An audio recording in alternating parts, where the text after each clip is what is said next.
আপনি যদি দোয়ার মধ্যে বলেন ইয়া রহমান, সবাই বলেন ইয়া রহমান, ইয়া রহিম, ইয়া হাইয়্যু, ইয়া কাইয়্যুম। আল্লাহর চমৎকার নামগুলো ধরে ধরে যদি আল্লাহর কাছে ফরিয়াদ করেন, আল্লাহর নামগুলো ডাকেন, আপনার দোয়া মুহূর্তেই কবুল করবে কে?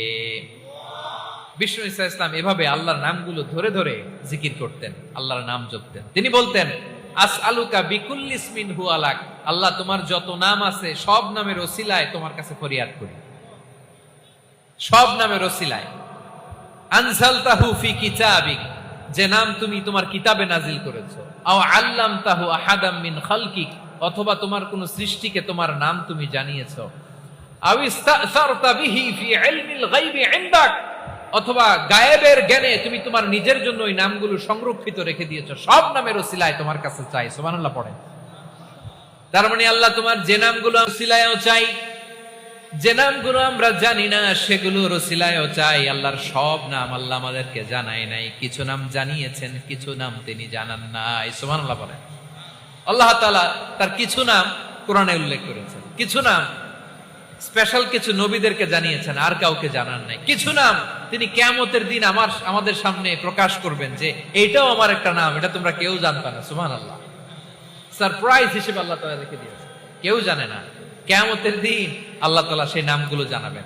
আর কিছু নাম আছে সেই নামগুলো আল্লাহ কোরআনেও বলে নাই, কোন নবীরেও জানায় নাই, কিয়ামতের দিনও সারপ্রাইজ হিসেবেও জানাবে না। ওই নামগুলো স্বয়ং খোদ আল্লাহ ছাড়া কেউ জানে না। এজন্য বিশ্বনবী দোয়ার সময় বলতেন, আল্লাহ তোমার যে নামগুলো জানি, যে নামগুলো জানি না, সব নামের বরকতে তোমার দরবারে চাই, সব নামের ওসিলায় তোমার কাছে ফরিয়াদ করি। সুবহানাল্লাহ বলেন। তাহলে সূরা হাশরের মধ্যে আমরা আল্লাহর মোট কয়টা নাম পাবো দেখি, মনে আছে কিনা? হ্যাঁ, কয়টা? আওয়াজ করে বলেন কয়টা? মাশাআল্লাহ। এই 14টা শোনার আগ্রহ আছে? এই দুই একজন যে ওঠা বসা করতেছেন, এই ডাস্টে তো ডাস্ট অ্যালার্জি হয়ে যাবে, ধুলাবালিতে। আসার সময় তো অনেক ধুলা খাওয়াইছেন আমার এই জায়গায়।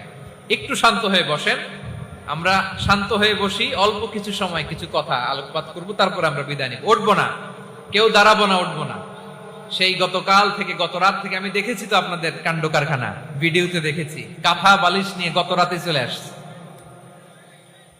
তো অনেক কষ্ট করে অনেক সময় অপেক্ষা করেছেন, আর অল্প কিছু কয়েক মিনিট আপনারা বসেন, আমরা একসাথে বিদায় নেব ইনশাআল্লাহ।